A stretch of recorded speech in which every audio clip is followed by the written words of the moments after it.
बिस्मिल्लाहिर्रहमानिर्रहीम। अस्सलाम वालेकुम। चिन्ना टीवी में खुश आमदीद। अब देखें कि नवाज शरीफ की इस्टेब्लिशमेंट के साथ पाकिस्तान से लंदन जाने तक और लंदन से पाकिस्तान में आने तक क्या और कितनी डील्स हो चुकी हैं और नई डील्स क्या होंगी और कौन सी अहम शख्सियात इस वक्त लंदन में मौजूद हैं और आर्मी चीफ की तोसीह या नया आर्मी चीफ और मरियम नवाज का लंदन में जाना, क्या ये जो फैसले हैं आर्मी चीफ की तैनाती और नया आर्मी चीफ की एक्सटेंशन, वहाँ पर इस हवाले से क्या गौर किया जाएगा और क्या ये फैसले वहाँ पर होंगे, ये सारी तफसीलात जानते हैं। इससे पहले वीडियो को लाइक करें, चैनल को सब्सक्राइब करें। अब आप देखें कि जब नवाज शरीफ पाकिस्तान में थे तो उनके यकदम प्लेटलेट्स नीचे आ जाते हैं और हर तरफ मीडिया के ऊपर ये तासुर दिया जाता है कि अब शायद इस बंदे की जान को खतरा है। फिर नवाज शरीफ को लंदन भेज दिया गया। लंदन जाकर जिस बंदे के प्लेटलेट्स इतने कम थे, अचानक एकदम से सारी तबीयत उसकी ठीक हो जाती है और दूसरी तरफ पाकिस्तान में इमरान खान को तनकीद का निशाना बनाया जाता रहा। नवाज शरीफ को लंदन भेजना, इसमें ना तो अदलिया का रोल था और ना इमरान खान और ना ही उसकी काबीना का। इसमें असल चीज़ जो थी वो ये थी कि ये सब कुछ इनकी इस्टेब्लिशमेंट के साथ एक डील हुई थी। ये पहली डील थी जिसके नतीजे में नवाज शरीफ को लंदन भेजा गया और दूसरी डील में मरियम नवाज के हवाले से पहले तो मरियम नवाज को ज़मानत दी जाए। बाद में जब मरियम को ज़मानत मिली और इसने सरेआम अदलिया और इस्टेब्लिशमेंट पर हमले किए। असल में इनकी ये दो डील्स उस वक्त हुई थी जब मरियम को और नवाज शरीफ को, इन दोनों को जेल हुई थी और एक को बाद में लंदन भेज दिया गया और दूसरी को अदलिया पर तनकीद करने के लिए छोड़ दिया गया पाकिस्तान में सरेआम। और जब नवाज शरीफ लंदन में क़याम पज़ीर हो गए, 2 से 3 माह बाद अपने लिए रिलीफ मांगने लगे और रिलीफ मांगने की कोशिशें भी शुरू कर दी। पहले नंबर पर फिर इन लोगों ने हमला किया जनरल बाजवा के ऊपर और बाद में चीफ जस्टिस पर सरेआम लोगों के नाम लेकर डायरेक्ट वार्निंग देते रहे और तनकीद भी की जाती रही। अदलिया और जनरल बाजवा को हिसाब देना होगा, इस तरह की बातें की जाती रहीं। इनकी सारी काबीना करप्ट और दीगर लोग जो पाकिस्तान के शहरी भी नहीं थे और जिस लोगों से पाकिस्तान की सालमियत को खतरा भी था। नवाज शरीफ ने उन लोगों के साथ भी लंदन में मुलाकातें की। अब ये इन लोगों के साथ मुलाकातें क्यों की जाती रहीं, ये चीज़ आपको पहले भी बताई जा चुकी है कि नवाज शरीफ को ये आइडिया है कि अवाम के साथ नहीं बल्कि इस्टेब्लिशमेंट और अदलिया पर प्रेशर डाला जाए तो इन्हें रिलीफ भी मिलेगा और इनके ऊपर जो केसेस थे वो भी ख़त्म होंगे। तो इन लोगों ने ये कोशिश शुरू कर दी कि हम इस्टेब्लिशमेंट और अदलिया के ऊपर प्रेशर डालेंगे और अपने जो केसेस हैं अपने ऊपर इन्हें ख़त्म करवाएंगे और ख़ुद के लिए रिलीफ भी मांगेंगे। असल में नवाज शरीफ ने इन दोनों को काबू किया और अपने लिए एक रास्ता खुलवाया। और दूसरी जो चीज़ इनका मेन मकसद था कि मरियम को अब किसी तरह सियासत में उतारा जाए, यानी कि इनका पुराना खेल जो इनकी नस्ल दर नस्ल चले, नवाज शरीफ के बाद मरियम नवाज को आगे लाया जाए। अब ज़राए ये बताते हैं कि लंदन से मरियम को एक आज़ाद से नवाजा जाएगा कि इसने पाकिस्तान में रहकर अदलिया और इस्टेब्लिशमेंट पर बहुत ज़्यादा तनकीद की और ये कहा जाएगा कि बेटी जाओ, हमने पाकिस्तान को बहुत लूट लिया, अब पाकिस्तान को लूटना और इसे कंगाल करने की अब तुम्हारी बारी है। और दूसरे नंबर पर जब भी तुम पर बुरा वक्त आए तो तुमने अवाम के पास नहीं बल्कि अदलिया और इस्टेब्लिशमेंट पर प्रेशर डालना है। मतलब कि इन दोनों अदारों को अपने काबू में रखोगी तो तुम्हारी सियासत कामयाब है। अब नून लीग का ये मकसद है कि मरियम नवाज को MNA का इलेक्शन लाहौर में लड़वाया जाए और बाद में असम्बलियों में लाया जाए और एक प्रॉपर मंसूबे के साथ बाद में पंजाब में वज़ीर आला का ओहदा मरियम नवाज को सौंप दिया जाए।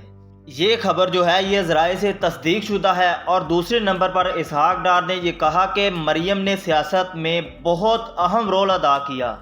अब जब ये लंदन में जाएंगी तो इन्हें वो दिया जाएगा जिसकी ये हकदार हैं।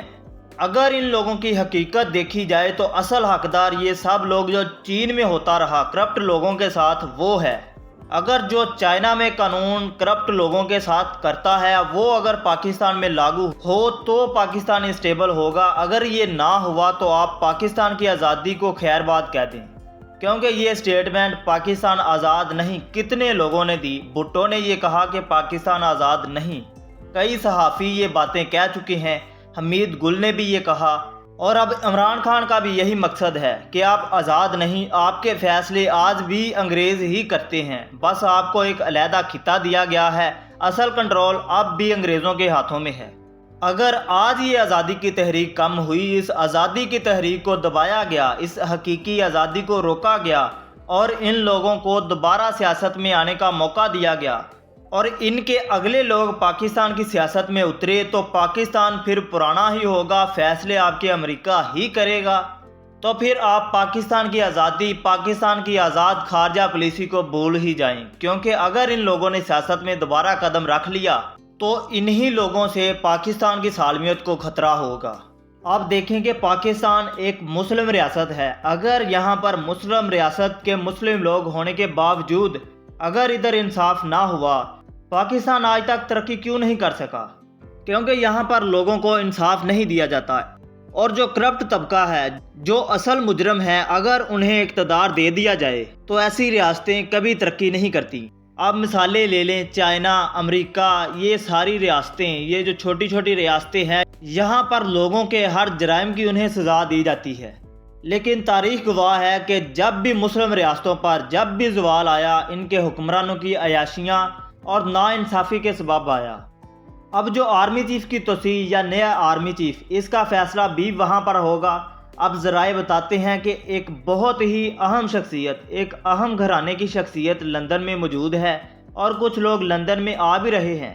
مریم بھی وہاں پر جائیں گی، اور جس بندے کو ایکسٹینشن دی جانی ہے اس کے نمائندے بھی وہاں پر موجود ہیں۔ یہ سب لوگ ایک جگہ اکٹھے ہوں گے۔ اگر آرمی چیف کو ایکسٹینشن دی گئی یا جو نیا آرمی چیف لگایا جائے گا، اس کا فیصلہ بھی اگر وہاں پر لندن میں ان لوگوں کے ساتھ ہوا، تو آپ دیکھیں نون لیگ والے اور جو دوسری اہم شخصیت ہے وہ ان کے سامنے کچھ شرائط رکھیں گی، اور شرائط ان کی یہ ہوں گی کہ نواز شریف کو وطن واپس لایا جائے اور اسے ایک پلیٹ فارم دیا جائے تاکہ وہ عوام کے سامنے کھل کر جا سکے اور الیکشنوں میں حصہ لے سکے۔ مطلب کہ ان دونوں گھرانوں کو ایک بہت بڑا ریلیف، یعنی کہ ایک میگا این آر او دیا جائے گا۔ یہ این آر او کوئی پہلی بات نہیں، یہ این آر او انہیں ہمیشہ سے دیا جاتا رہا۔ اب کچھ ذرائع یہ بھی بتاتے ہیں کہ امریکہ کے قومی سلامتی کے مشیر سے آرمی چیف کی ملاقات ہوئی، اور اس ملاقات میں افغانستان کے معاملات اور پاکستان میں جو سیلاب کی وجہ سے سچویشن ہے اور پاکستان کے معاملات وہاں پر ڈسکس ہوئے۔ اب یہاں پر سوال یہ اٹھتا ہے کہ یہ ساری چیزیں آرمی چیف کے ساتھ کیوں ڈسکس کی گئیں؟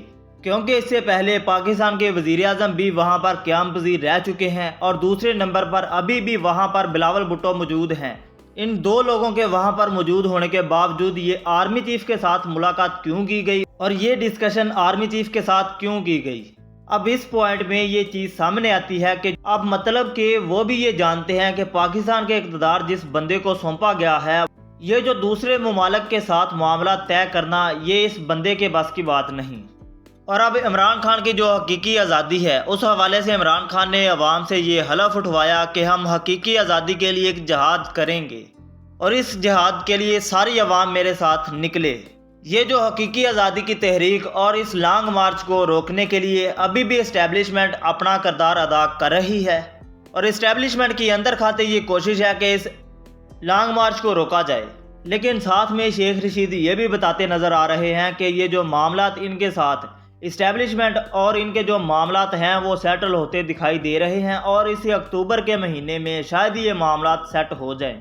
اور ابھی بھی عمران خان نے ایک اور بات کہی، وہ ابھی بھی اسی بات کے اوپر زور دے رہے ہیں کہ وہ سب لوگوں کے ساتھ بیٹھنے کے لیے تیار ہیں، لیکن یہ جو کرپٹ لوگ ہیں، یہ جو پاکستان کے مفرور اور مجرم ہیں، ان کے ساتھ یہ نہیں بیٹھیں گے۔ ویڈیو کو لائک کریں، چینل کو سبسکرائب کریں، شکریہ۔